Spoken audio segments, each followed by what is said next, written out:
घटना के तुरंत बाद गुजरात सरकार ने बहुत त्वरा से डिजास्टर मैनेजमेंट की सारी इकाइयों को अलर्ट करते हुए, चाहे हेल्थ डिपार्टमेंट हो, चाहे फायर ब्रिगेड हो, चाहे पुलिस विभाग हो, भारत सरकार की भी सीएपीएफ को संपर्क कर सभी ने एक साथ मिलकर राहत और बचाव का कार्य चालू किया। मगर 1.25 लाख लीटर ईंधन जो विमान के अंदर ही था और लगभग गर्मी तापमान इतना ऊंचा हो गया कि किसी को बचाने की मौका ही नहीं मिला। अब मैं घटना स्थान पर भी जाकर आया हूं। सारे यात्रियों के मृतदेह को बाहर निकालने का काम लगभग समाप्त हो चुका है। जितने यात्रियों के परिजन यहां पहुंच चुके हैं वो सबका डीएनए लेने की कार्यवाही भी 2-3 घंटों में समाप्त हो जाएगी।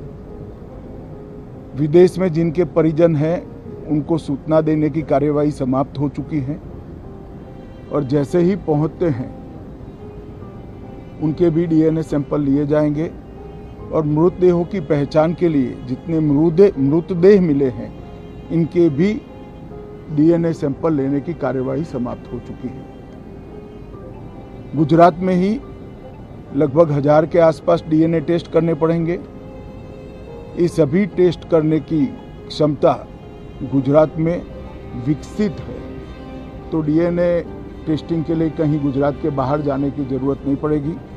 गुजरात की एफएसएल और नेशनल फॉरेंसिक साइंस यूनिवर्सिटी दोनों मिलकर कम से कम समय में डीएनए का परीक्षण पूरा करने के बाद परिवारजनों को अपना परिजन का मृतदेह सौंपने का काम करेंगे।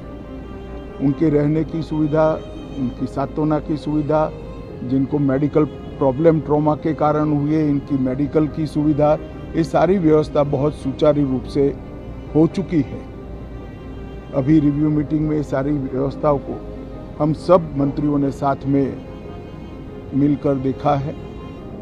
एविएशन डिपार्टमेंट ने अपनी जांच शुरू कर दी है और